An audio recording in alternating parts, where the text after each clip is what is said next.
Hoje eu vou vos contar uma história enterrada sob a superfície de mentiras. As vítimas merecem ser ouvidas, especialmente quando elas são crianças, como é o caso de Rick Neve e de suas irmãs. Infelizmente, há diversos casos nos quais os pais das crianças parecem ter sido enviados pelas sombras do mal. Mas se algum dia houvesse um concurso para a pior mãe do mundo, eu diria que Ruth Neve seria uma excelente candidata ao prêmio.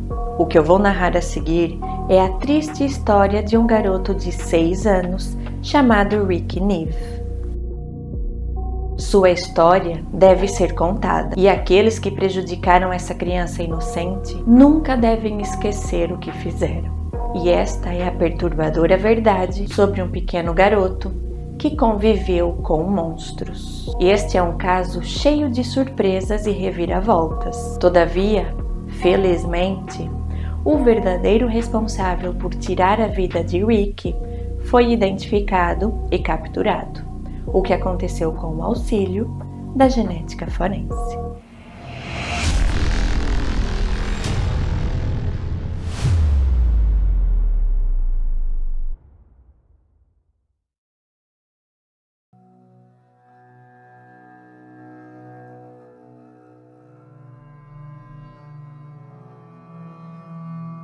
Os acontecimentos tomaram lugar em Peterborough, uma cidade localizada no leste da Inglaterra e que tem cerca de 200 mil habitantes. Peterborough é um local conhecido por sua herança medieval e uma grande catedral que foi construída há 1300 anos. Apesar de seu passado glorioso, a cidade foi classificada como o pior lugar para se viver na Inglaterra, não uma, não 2, mas sim 3 vezes. A última vez que a cidade recebeu esse título foi em 2021. E um de seus infelizes habitantes disse que a atmosfera de Peterborough é sufocante. Aqui você se sente isolado do resto do mundo, e é como se a vida passasse e você não estivesse fazendo parte deste acontecimento, atuando apenas como um espectador, pois você está preso nesta lixeira. Em contrapartida, há os que dizem que a cidade é até um local agradável para se viver e, além disso, o custo de vida é baixo. Desconsiderando as opiniões pessoais acerca de Peterborough, essa cidade ficou para sempre marcada como o cenário dos acontecimentos terríveis que nós vamos discutir hoje.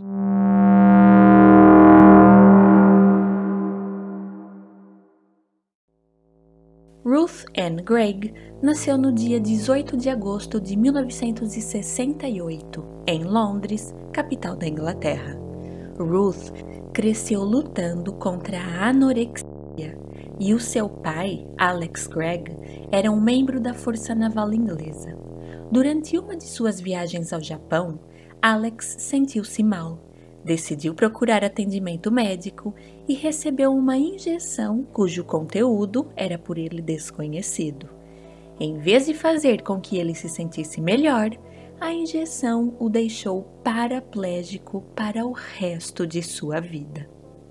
Preso a uma cadeira de rodas, Alex afastou-se emocionalmente de sua família e não se envolvia com a educação de sua filha Ruth nem de seu filho Mark.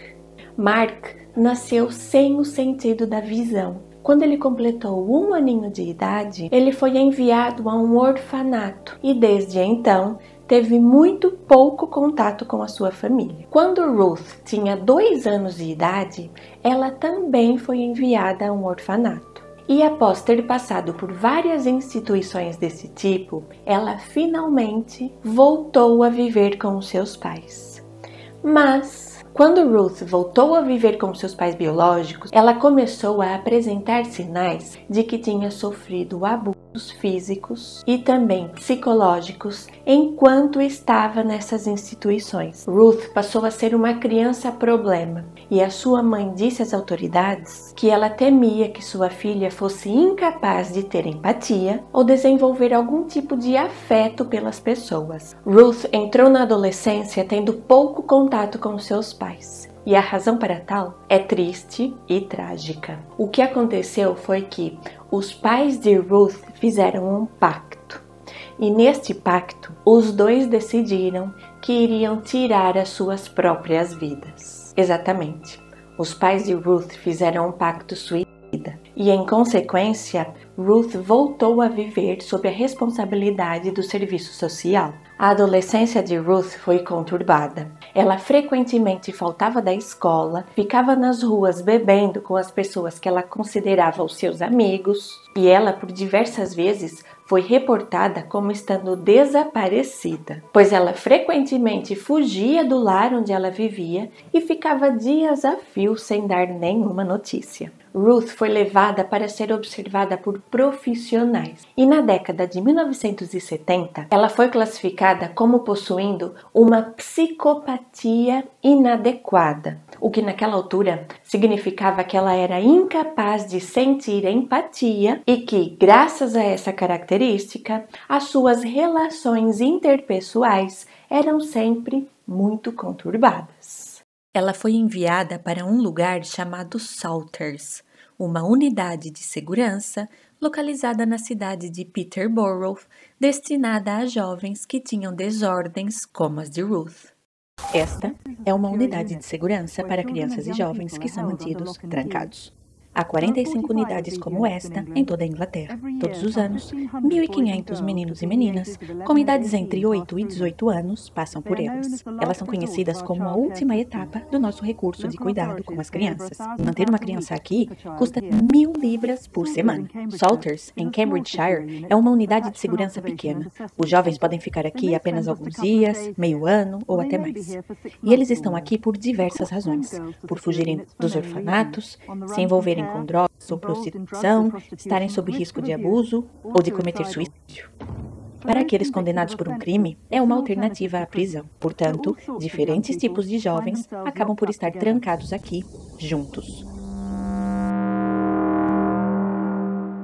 Mas isso não ajudou. Muito pelo contrário. Ruth passou a apresentar um comportamento cada vez mais agressivo, fazendo ameaças diversas aos funcionários de Salters. Houve uma vez na qual os funcionários de Salters tiveram que usar a força física para conter Ruth e tirar uma tesoura que ela tinha em suas mãos. E foi nessa altura que ela começou a se automutilar. Quando Ruth completou 16 anos e saiu de Salters, ela conheceu um homem de 23 anos chamado Trevor Harvey, e os dois foram viver juntos em Cambridge. Em 1986, o casal teve o seu primeiro filho, que na verdade era uma filha, a qual eles chamaram de Rebecca. 2 anos depois, em 1988, Ruth deu à luz ao seu segundo filho, um menino chamado Rick. Quando Rick tinha 3 anos de idade, em 1991, o relacionamento de Ruth e Trevor terminou. Trevor disse em entrevista que, enquanto estava em uma relação com ele, Ruth não apresentou nenhum comportamento anormal, mas, apesar de não saber apontar exatamente o porquê, ele tinha a sensação de que algo não estava bem com Ruth. Pouco tempo após terminar a relação com o pai de seus filhos, Ruth teve que ir a tribunal por ter sido pega dirigindo a sua moto sem faróis. E lá no tribunal, ela conheceu um homem chamado Dean Neve, que estava respondendo por diversas acusações, incluindo crimes relacionados com a venda de entorpecentes. Ruth apaixonou-se por Dean e cerca de 1 ano após ter terminado o relacionamento com o pai de seus filhos, ela casou-se com Dean e deu à luz a mais uma bebê, a qual ela chamou de Rochelle. Em 1992, Ruth se mudou com seus filhos para a cidade mencionada no início do vídeo, Peterborough, e lá Enquanto Dean estava na prisão pagando por mais um de seus crimes, Ruth mudou o sobrenome de seu filho Ricky para Neve. Um ano depois, Ruth deu à luz a mais uma bebê, uma menina chamada Sheridan. Portanto, Ruth tinha 4 filhos: Rebecca, Ricky, Rochelle e Sheridan. Em Peterborough, Ruth e seus filhos viviam em uma parte da cidade chamada Red Mile, conhecida por ser habitada e frequentada por usuários de substâncias, pessoas fora da lei e com comportamentos desviantes. O marido de Ruth, Dean Neve, era conhecido na região por vender substâncias ilícitas, enquanto Ruth era dependente dessas substâncias. Os moradores da região disseram que Ruth frequentemente mandava os seus filhos irem buscar anfetaminas para ela e lhes dizia que aqueles comprimidos eram doces. E para comprar essas substâncias, Ruth gastava quase todo o dinheiro que a família tinha, o que deixava as crianças com falta de tudo, até mesmo de comida. Os moradores da região frequentemente denunciavam Ruth ao serviço social, e alguns dos vizinhos chegaram até mesmo a ir a tribunal para depor, ocasião na qual eles disseram que os filhos de Ruth eram vistos frequentemente andando pela cidade, sozinhos, até mesmo tarde da noite. Eles pareciam não estar alimentados, estavam sempre sujos e no inverno rigoroso e chuvoso, as crianças eram vistas vagando pelas ruas, molhadas e sem agasalho. Entretanto, estas denúncias não tiveram nenhum resultado. Dean raramente estava em casa e Ruth dizia que a ausência do seu marido era culpa de Ricky e afirmava que Dean odiava ter que cuidar do filho de outro homem. Uma vez, enquanto Dean estava na prisão, Ruth lhe enviou uma carta na qual ela dizia que tinha feito coisas horríveis com Ricky, como por exemplo, que o queimou com fósforos, que lhe deu um soco no rosto e em tom de deboche disse que Ricky estava tendo aulas de voo na sala de estar, o que significava que ela o tinha atirado de um lado para o outro do cômodo. Ruth disse que tinha vontade de tirar a vida do pequeno Ricky e a única coisa que lhe faltava era coragem. Ela disse que sentia um ódio tão grande por Ricky que até mesmo o fato dele sorrir para ela fazia com que ela ficasse enfurecida.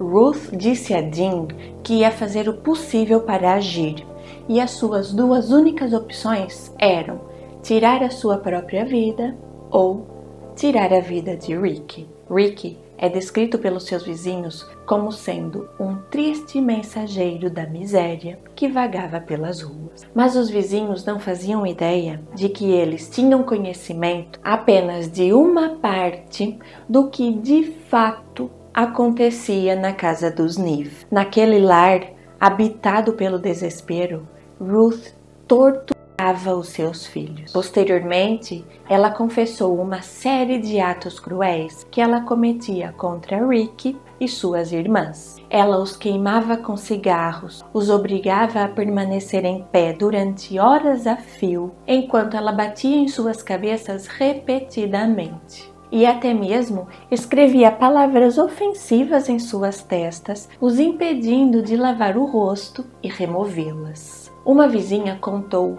que presenciou uma vez na qual Ruth agarrou Ricky pelos cabelos, inclinou a sua cabeça e despejou detergente em sua garganta. E enquanto o pequeno menino de 6 anos lutava para respirar, ao ganhar fôlego, as suas primeiras palavras foram: "Por que, mamãe? Eu te amo."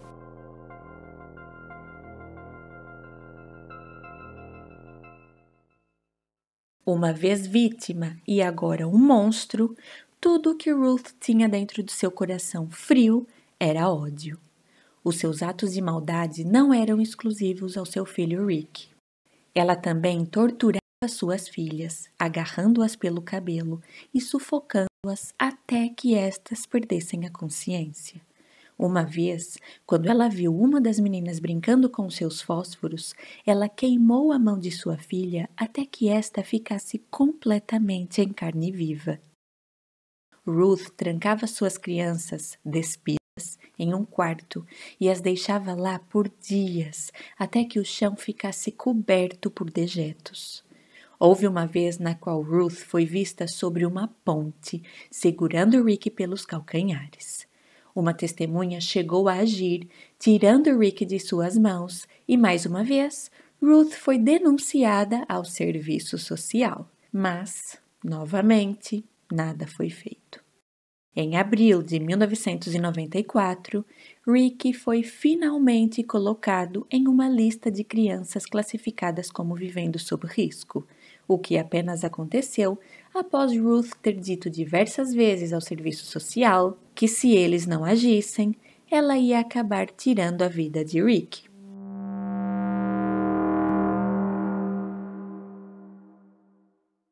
Rick então foi levado até uma instituição enquanto Ruth recebia ajuda psicológica. Isso aconteceu diversas vezes, com Rick sempre regressando à sua casa, pois o serviço social dizia ter como objetivo manter as famílias unidas. E posteriormente foi descoberto que, devido a trocas constantes de funcionários e falta de recursos, importantes documentos relacionados ao caso de Rick tinham sido perdidos. Todavia, apesar de toda a evidência de abuso físico sob a forma de hematomas, cortes e queimaduras, quando Ruth era chamada pelo serviço social, ela afirmava que aquilo tudo era o resultado de pequenos acidentes domésticos, que aconteciam em decorrência do fato de suas crianças serem muito desastradas. Ruth não gostava da família do pai de Rick e nem eles gostavam dela. Entretanto, sempre que possível,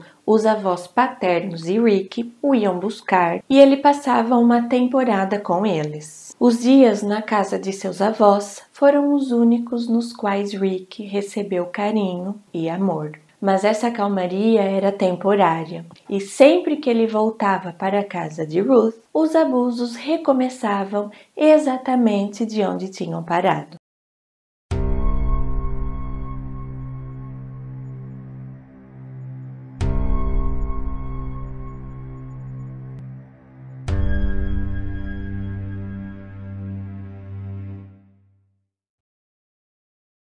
Na manhã de 28 de novembro de 1994, Rick Neve, então com 6 anos de idade, saiu de sua casa para fazer o caminho que ele fazia todas as manhãs, sozinho, para ir até a escola.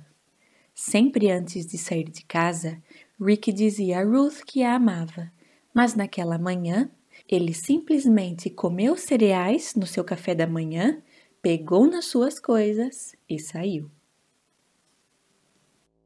Rick demorava cerca de 8 minutos para chegar até a escola, mas naquele dia ele não chegou. Apesar de ter apenas 6 anos de idade, os professores e funcionários da escola não ficaram preocupados com a ausência de Rick, pois ele costumava faltar das aulas com frequência. Na verdade, aquela terça-feira era o segundo dia consecutivo no qual Rick não aparecia na escola. O dia passou e às 6 da tarde, ao ver que o seu filho não tinha chegado da escola, Ruth decidiu ligar para a polícia e reportar o desaparecimento de Rick. Ao saber da notícia, os amigos e familiares de Rick fizeram grupos de busca para tentar encontrar o garoto e procuraram por ele durante toda a noite.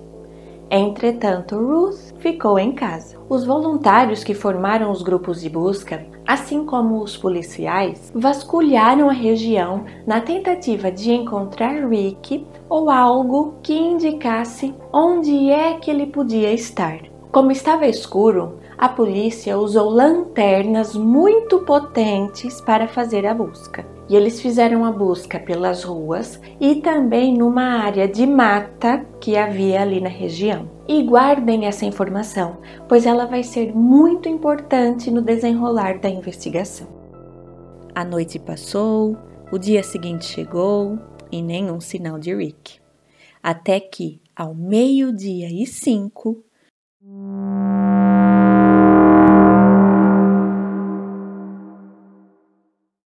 o seu corpo foi encontrado na área arborizada, localizada a cerca de 1 quilômetro de sua casa. Ricky foi encontrado em decúbito dorsal, ou seja, de barriga para cima, despido e propositadamente colocado em uma posição como o Homem Vitruviano de Leonardo da Vinci. A poucos centímetros de sua mão esquerda, perfeitamente pousado sobre uma folha, estava um único, pequeno e branco botão de uma camisa. As roupas de Ricky foram posteriormente encontradas dentro de uma lata de lixo. Os cordões de seus sapatos ainda estavam amarrados. De sua camisa branca, 3 botões tinham desaparecido.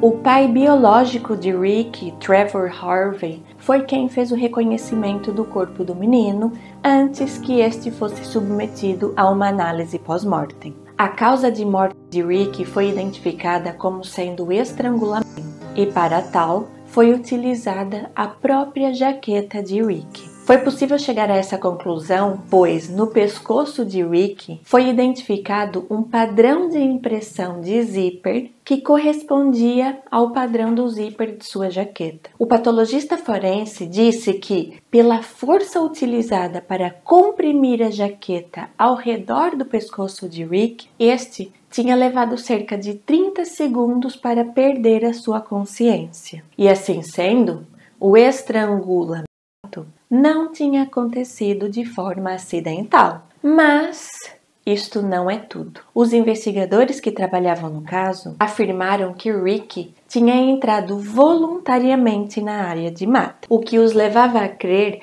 que ele se sentia seguro na companhia de seu agressor. Além disso, eles acreditavam que, já dentro da mata, Ricky tinha sido atacado de surpresa, pois ele não tinha nenhuma marca de defesa em suas mãos ou antebraços. 3 semanas após o corpo de Ricky ter sido encontrado, Ruth deu uma entrevista. Ele era o meu filho, eu o amava e ele me amava. Se as pessoas não podem aceitar isso, tudo bem. O Ricky queria fazer a minha vida feliz, me dar o que eu queria, cuidar de mim, porque ele me amava muito. Ele me amava mais que qualquer coisa nesse mundo, porque eu estava sempre lá para ele. Nunca o abandonei e sempre lhe dei o que ele queria. Eu tentei tanto protegê-lo, tanto. Eu lhe disse para não falar com estranhos, não fazer isso, não fazer aquilo. E ele sempre me dizia: mãe, isso não vai acontecer comigo, eu sou inteligente. Mas ele estava errado, não estava? E eu não posso acordá-lo e lhe dizer: tá vendo, Ricky? Eu te avisei. Uma investigação foi iniciada e foi determinado que Rick Neve tinha sido visto observando trabalhadores de uma construção que estava sendo realizada no caminho entre sua casa e a escola. Como vocês já devem imaginar, Ruth era a primeira pessoa na lista de suspeitos, mas eu já volto a falar dela. Dean Neve, o padrasto de Rick, também era um suspeito em potencial, e os investigadores foram falar com ele. Eles descobriram que Dean não estava mais vivendo com Ruth, pois ele desconfiava que ela estava tendo um relacionamento extraconjugal. Quanto aos seus afazeres na manhã do crime, Dean deu aos policiais um álibi um tanto quanto insólito. Ele afirmou que naquela manhã ele não podia ter sequestrado Rick, pois ele estava ocupado roubando uma moto. A polícia foi então checar o seu álibi e, de fato, a moto tinha sido roubada e estava na posse de Dean, que ao menos foi um bocado inteligente e preferiu dizer a verdade e pagar pelo crime de roubo em vez de calar-se e ser acusado de ter cometido um assassinato. Portanto, a principal suspeita era, obviamente, Ruth. Ruth foi investigada e rapidamente foi descoberto que ela tinha o que nós podemos chamar como uma obsessão pelas coisas ocultas. E o que foi encontrado na casa de Ruth, combinado ao seu comportamento, fez com que as suspeitas sobre ela aumentassem ainda mais. Em sua casa foram encontrados diversos livros e revistas de variados assuntos, e uma boa parte deste material deixou os investigadores e também a população muito assustados.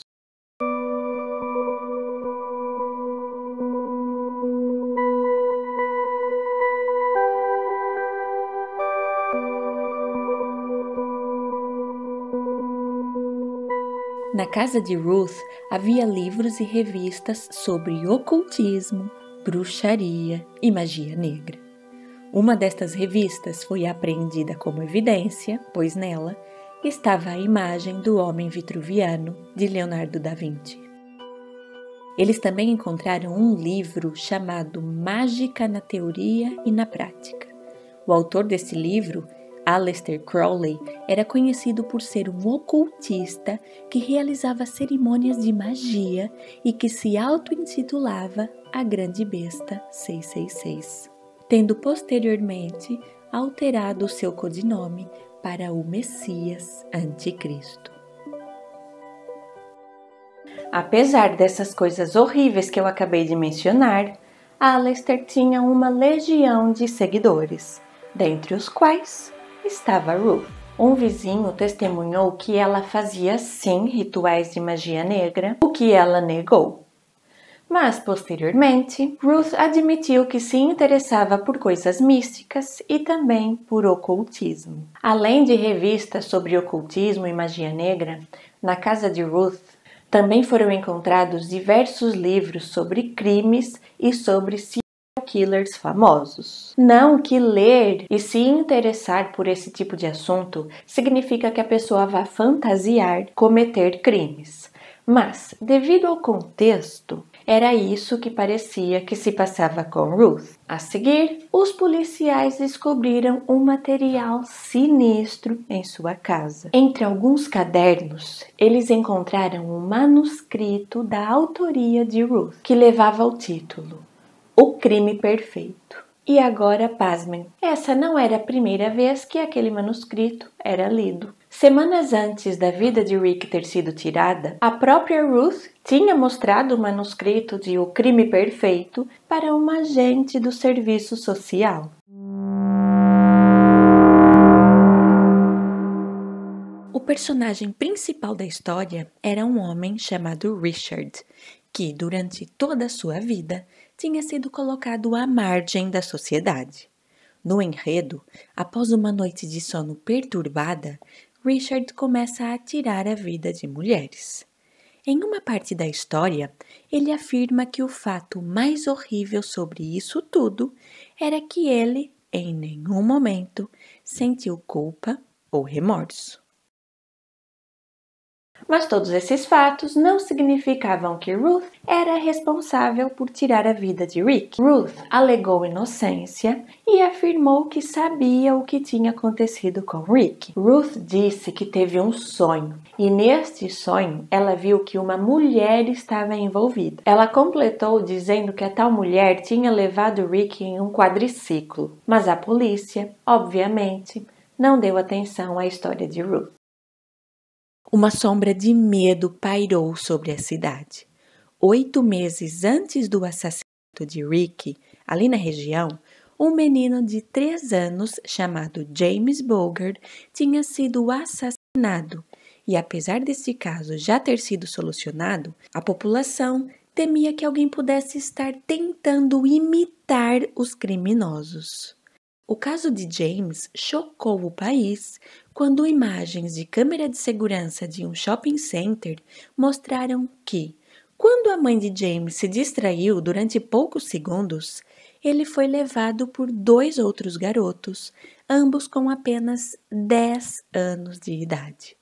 Os 2 meninos torturaram o pequeno James, o mutilaram e abandonaram o seu corpo, já sem vida, em um trilho de trem. Este caso alertou a população para o fato de que crianças também podem ser capazes de cometer atos de extrema violência e crueldade. E em decorrência do ocorrido com James, surgiu a suspeita de que o caso de Ricky pudesse ser semelhante a este, ou seja, o culpado ou os culpados por tirarem a vida de Ricky podiam ser outras crianças que viviam ali na região. Como mencionado anteriormente, aquele bairro era um local onde a criminalidade era muito alta e havia muitas crianças que eram simplesmente negligenciadas pelos seus pais. Os pais da região, na verdade os que não eram negligentes, estavam protegendo as suas crianças ao extremo, impedindo-as de ir à rua desacompanhadas, com medo de que os seus filhos pudessem ser as próximas vítimas. Enquanto isso, a investigação do caso Ricky continuou a ser desenvolvida. A polícia disse que estava interessada em um grupo de meninos que tinham entre 6 e 11 anos e que tinham sido vistos com Ricky na noite anterior ao seu desaparecimento. Os policiais foram às ruas à procura de tais meninos, entretanto, esta pista não levou a lado nenhum. O tempo foi passando, as semanas transformaram-se em meses e o caso permanecia sem solução. Até que, no dia 9 de janeiro de 1995, uma mulher de 26 anos foi presa. Mais tarde naquele dia, foi divulgado que a mulher capturada era Ruth Neve.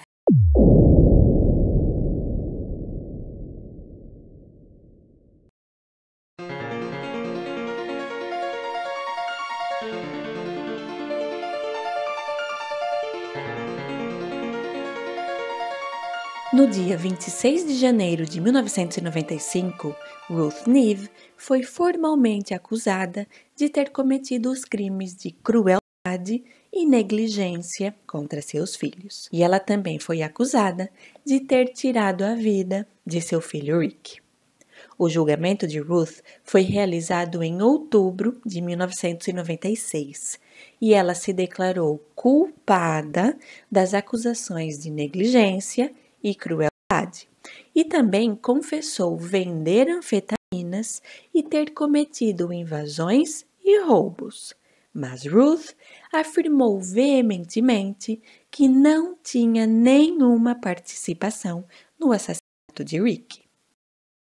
Ao júri foram apresentados todos os fatos que eu mencionei até agora, incluindo a documentação que comprovava o abuso sistemático que Ruth cometia contra os seus filhos, além do testemunho de pessoas que afirmaram que Ruth lhes tinha oferecido 5 libras para que elas confirmassem ter visto Rick com um homem na manhã do seu desaparecimento. A acusação afirmou que o assassinato de Rick tinha sido parte de um ritual de magia negra, realizado por Ruth na esperança de trazer o seu marido de volta. E agora um fato curioso. Vocês se lembram que eu mencionei que tinha sido feita uma busca na zona de mata? Pois bem, um policial deu o seu depoimento como testemunha e ele afirmou que na noite do desaparecimento de Rick, ele tinha ido até a zona de mata, mais especificamente no exato local onde posteriormente Rick foi encontrado. E ele disse que, mesmo usando uma lanterna muito potente, nada tinha sido encontrado ali na região. Isso levava a crer que o corpo de Rick tinha sido levado até a região arborizada de madrugada ou no início da manhã do dia seguinte. E assim sendo, Ruth não podia ter feito isso, pois nesses momentos ela estava em casa com suas filhas e a sua rua estava com muita movimentação e cheia de viaturas policiais. Após esse depoimento, o juiz disse ao júri que, se o testemunho do policial fosse verídico, isso significava que Ruth era inocente.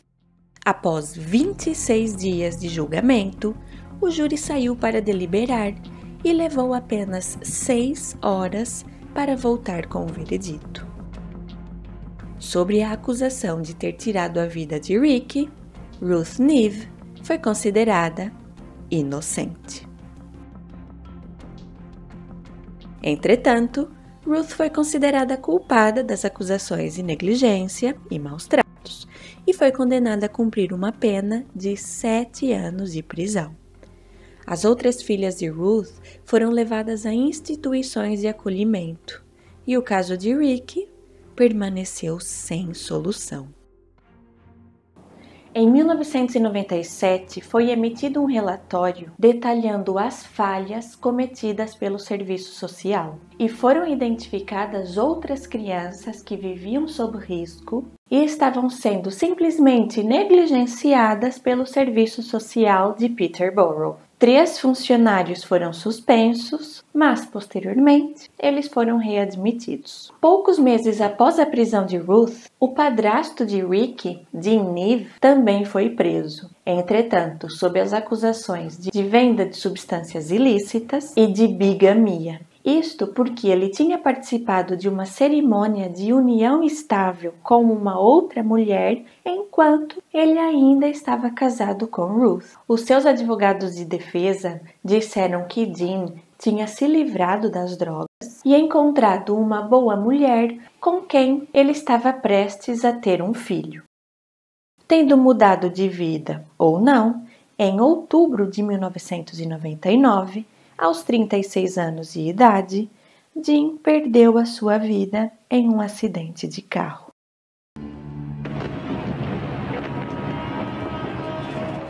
Ruth saiu da prisão no ano 2000. Ela voltou a se casar e insistia publicamente para que o caso de Ricky fosse reinvestigado.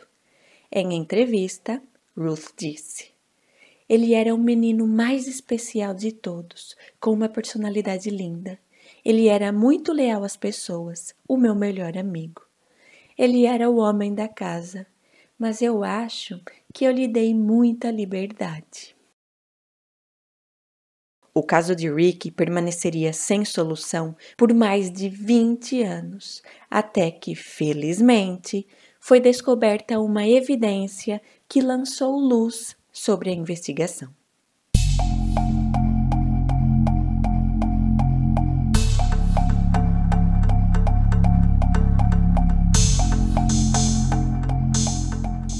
Em 2015, graças aos avanços das tecnologias empregadas nas análises de DNA, evidências cruciais foram encontradas. A aplicabilidade das análises de DNA em investigações criminais surgiu em meados da década de 1980 e apenas se popularizou em meados da década de 1990. Assim sendo, durante a investigação inicial do assassinato de Ricky, a genética forense estava começando a dar os seus primeiros passos. E as evidências forenses de maior interesse dos investigadores naquela altura eram as impressões digitais, fios de cabelo e fibras. E guardem essa informação. Em 2015, quando o caso foi reaberto, as roupas de Ricky foram mais uma vez analisadas. Desta vez, com o objetivo de se encontrar amostras de DNA do seu agressor. Foi feita uma análise minuciosa nas peças de vestuário que Ricky estava usando quando desapareceu e que posteriormente foram encontradas na lata de lixo. Mas infelizmente, não foi encontrada nenhuma amostra de DNA nesses itens. Mas os investigadores estavam dispostos a fazer o que fosse preciso para identificar quem era o responsável por tirar a vida de Rick. Como mencionado, na investigação inicial foi feita uma busca para recuperar maioritariamente fibras e fios de cabelo das roupas de Rick. E para tal foi utilizado um material aderente, uma espécie de fita adesiva, para retirar fibras e fios que estivessem ali depositados. Estas fitas tinham sido devidamente guardadas como evidência, e os investigadores solicitaram ao laboratório de genética forense que processasse esse material, na tentativa de encontrar amostras de DNA. Felizmente, de uma dessas fitas, foi possível extrair DNA e obter um perfil genético. Este perfil foi comparado ao perfil genético de Ricky e, através dessa comparação, ficou comprovado que aquele material genético, apesar de também ser masculino, tinha vindo de outra pessoa que não Ricky. 2 décadas depois, finalmente, os detetives tinham uma pista promissora. Graças à genética forense, foi possível identificar o perfil genético de um homem que tinha tido contato físico com Rick.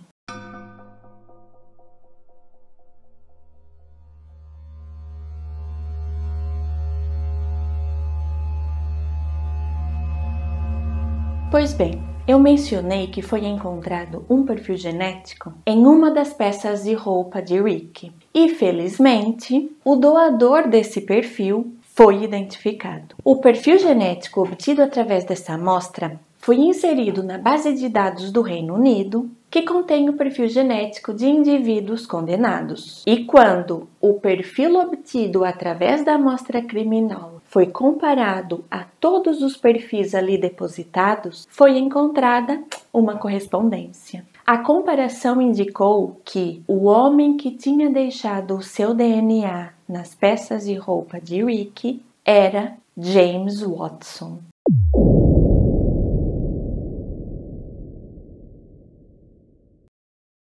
James Watson vivia na região e em 1994 tinha 13 anos de idade. Os pais de James tinham se divorciado e ele, na altura, estava vivendo em um orfanato dali da região.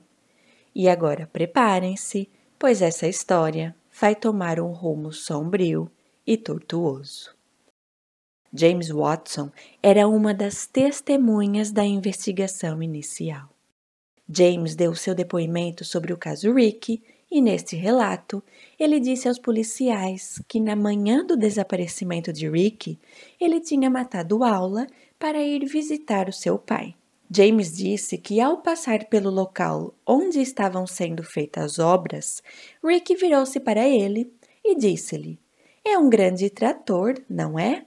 Ao que James respondeu: "Isso não é um trator, é uma escavadeira." James disse que, a seguir, saiu dali e não voltou a ver Rick. Ele afirmou que não conhecia Rick, mas que o seu rosto lhe era familiar, pois ele vivia ali na região. Ou seja, de acordo com esse depoimento, James não teve nenhum contato físico com Rick. Então agora, ele teria que explicar como é que o seu perfil genético tinha sido encontrado nas roupas que Rick estava usando no dia em que foi assassinado. E após a correspondência entre os perfis genéticos, a polícia foi à procura de James.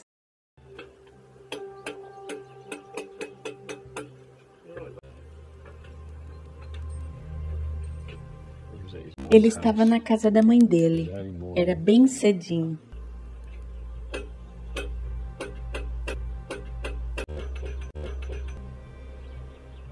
Nós batemos na porta por muito tempo. James? Bom dia, amigo. Você tem o sono pesado? Nesse momento, você está preso sob a suspeita do assassinato de Rick Neve. Ele foi cooperativo, educado, ele apenas se vestiu e veio conosco.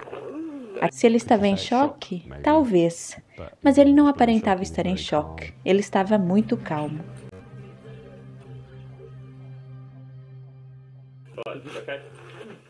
Já terminou? Sim, vá na frente, nós te seguimos. Vamos lá, cuidado com a cabeça. James foi levado à delegacia, onde ele foi pedido para relatar em detalhes o seu encontro com Rick. Os investigadores estavam à espera que James repetisse o que tinha dito durante o seu primeiro depoimento, e dessa forma ficaria comprovado que ele estava mentindo. Entretanto, 22 anos depois, James deu um depoimento diferente do inicial, dando um rumo inesperado à investigação. James repetiu o que tinha dito anteriormente, porém, talvez porque agora ele já tinha consciência da sensibilidade das análises de DNA que possibilitam a obtenção de um perfil genético a partir de objetos que foram simplesmente tocados por uma pessoa, James disse que Rick lhe tinha pedido que o levantasse, para que assim ele conseguisse ver a obra através de uma cerca. Ao ouvir esse relato, Os investigadores ficaram completamente surpresos. E apesar de eles acreditarem que James estava mentindo, eles não tiveram outra alternativa a não ser deixá-lo sair em liberdade enquanto os fatos eram apurados. Ainda assim, James foi informado que ele era um suspeito e foi impedido de sair do país, tendo seu passaporte apreendido. Agora, mais uma reviravolta. 2 meses depois, em junho de 2016, após saber que tinha se tornado o principal suspeito do caso, James decidiu fugir do país. E você faz ideia de como James conseguiu sair do Reino Unido sem ter um passaporte? Pois bem, ele se escondeu dentro da autocaravana de um amigo e partiu de Dover, na costa inglesa, pelo Eurotúnel até Calais, na França. O Eurotúnel é um túnel ferroviário que começou a operar em novembro de 1994. Com pouco mais de 50 quilômetros de extensão, o túnel liga o Reino Unido ao norte da França. Da França, James foi para a Espanha e da Espanha ele veio aqui para Portugal, onde ele viveu a sua vida como se nada tivesse acontecido e ele não fosse suspeito de tirar a vida de um menino inocente de 6 anos de idade. Em suas redes sociais, James postava fotos na praia, se divertindo e debochando de toda a situação. Felizmente, James Watson foi detido pela polícia portuguesa e extraditado para a Inglaterra, onde foi formalmente acusado do assassinato de Rick Neve.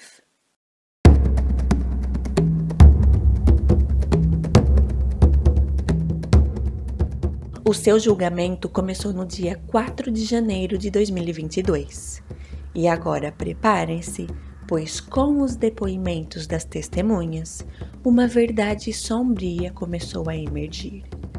Os professores de James disseram que ele sempre apresentou um comportamento estranho, se interessando por animais, porém não de forma positiva. Ele gostava de os torturar e frequentemente era visto carregando carcaças de animais. Os professores também disseram que, após a descoberta do corpo de Rick, ele apresentou um interesse doentio sobre o acontecimento, fazendo constantemente comentários acerca do ocorrido. James foi visto diversas vezes levando para a escola jornais que continham notícias sobre Rick. Ele então ia até a máquina de Xerox e fotocopiava essas notícias. Como mencionado, em 1994, James vivia em uma espécie de orfanato e o diretor da instituição também sentou-se no banco das testemunhas. O seu depoimento foi assustador. Ele afirmou que, certa vez, após ouvir queixas de mau cheiro vindo do quarto de James, ele entrou no aposento e encontrou, escondida em um armário, uma caixa. Ao abrir a caixa, o diretor deparou-se com um fazão desmembrado. No quarto de James também foi encontrada uma variedade de fotografias de revistas e catálogos que continham, maioritariamente, bebês e crianças, muitos deles em trajes de banho ou roupa interior.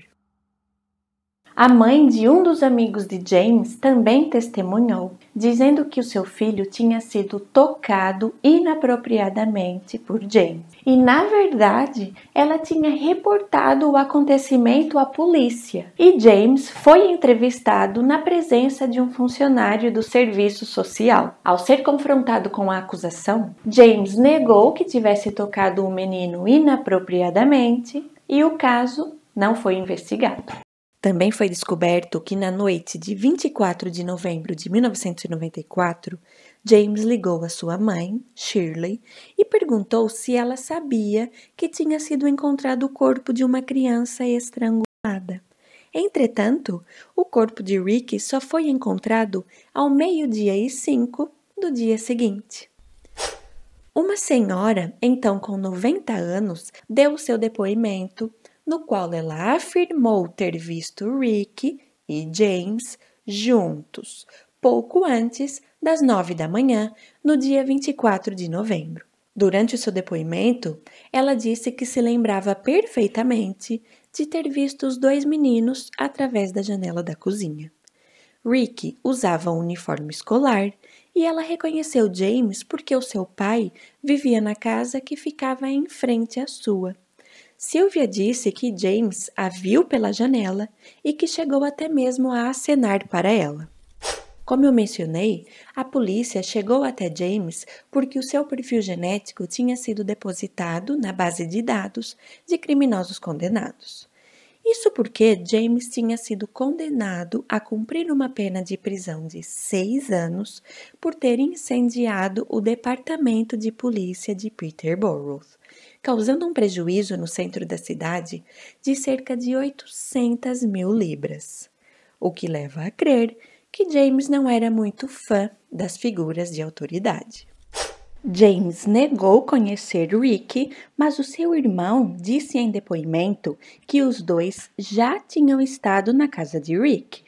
Ele afirmou que ele e James iam à casa para se encontrar com Dean e observá-lo enquanto ele trabalhava, pois ele estava sempre desmanchando carros e motos. Apesar de se identificar como homossexual, James teve uma namorada que também se sentou no banco das testemunhas.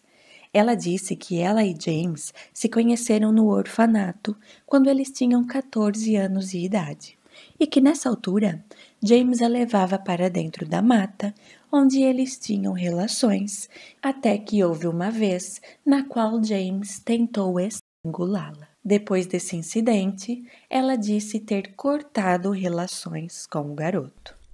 Além de todos esses depoimentos, havia a evidência de DNA. James afirmou que ergueu Rick para que este pudesse ver a obra por trás da cerca, mas foi verificado que naquela altura a obra não tinha nenhum tipo de vedação, o que levava a crer que James, de fato, inventou esse argumento para justificar a presença do seu material genético nas roupas de Rick. Além disso, na investigação original, os policiais acreditavam que Rick tinha sido assassinado no fim daquela tarde. Entretanto, ao rever a informação coletada durante esta investigação, os policiais que agora estavam trabalhando no caso atentaram-se a um fato muito importante que tinha passado despercebido em 1994. Durante a autópsia de Rick, foi verificado que o seu conteúdo estomacal continha Weetabix, uma espécie de cereal de trigo que Rick tinha comido no café da manhã antes de sair de casa. Como esse alimento ainda estava em seu estômago quando ele foi encontrado, foi possível inferir que o processo digestivo de Rick foi interrompido pouco tempo após a ingestão do alimento, ou seja, Rick tinha sido assassinado pouco tempo após ter saído de sua casa. E de acordo com os registros de testemunhas, a única pessoa que interagiu com Rick naquela manhã foi James Watson. A acusação disse ao júri que os detetives da investigação inicial ficaram intrigados com a pose nua, de braços abertos, do homem vitruviano e as semelhanças que ele apresentava com a forma que Rick foi encontrado quando seu corpo nu foi descoberto na floresta. Mas eles afirmaram que este não era um crime relacionado ao ocultismo e feitiçaria, afirmando que os detetives da investigação inicial tinham cometido um erro ao se concentrarem exclusivamente em Ruth, deixando de dar atenção a evidências importantes, como, por exemplo, o conteúdo estomacal de Rick e a sua interação com James na manhã de seu desaparecimento. Depois de 11 semanas de julgamento, após ouvir todos os depoimentos, o júri deliberou e 36 horas depois, o veredito foi anunciado. James Watson foi considerado culpado de ter cometido o assassinato de Rick Neve e foi condenado a cumprir uma pena de prisão perpétua, tendo que cumprir pelo menos 15 anos de prisão em regime fechado antes de ter o direito de pedir liberdade condicional. James continua afirmando ser inocente e, portanto, os detalhes do que aconteceu naquela manhã, e que são apenas de seu conhecimento, continuam a ser um mistério. De acordo com James, ele foi abusado quando era criança. Entretanto, ele também afirma não ter tido nenhuma participação no que aconteceu com Rick. Quanto a Ruth, o seu estado de saúde piorou rapidamente com o passar dos anos, e ela atualmente apresenta diversas comorbidades.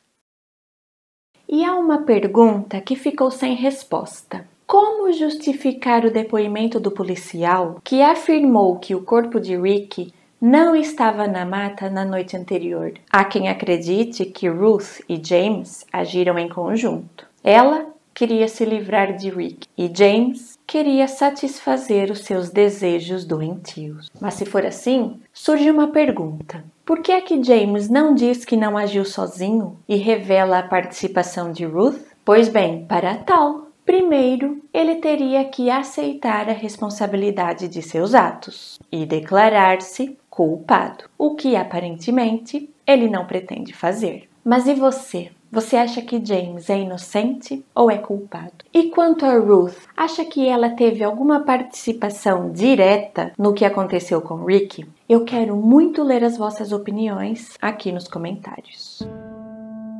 Hoje, nós dedicamos nossos pensamentos a Rick Neve, cuja vida foi marcada por tragédias, mas cuja memória nos inspira a buscar justiça e lembrar a importância de proteger os mais vulneráveis. Rick Neve, embora tenha vivido uma vida curta, deixou uma impressão duradoura nos corações daqueles que o conheceram. Sua história nos lembra da necessidade de garantir que todas as crianças tenham um ambiente seguro para crescer e florescer.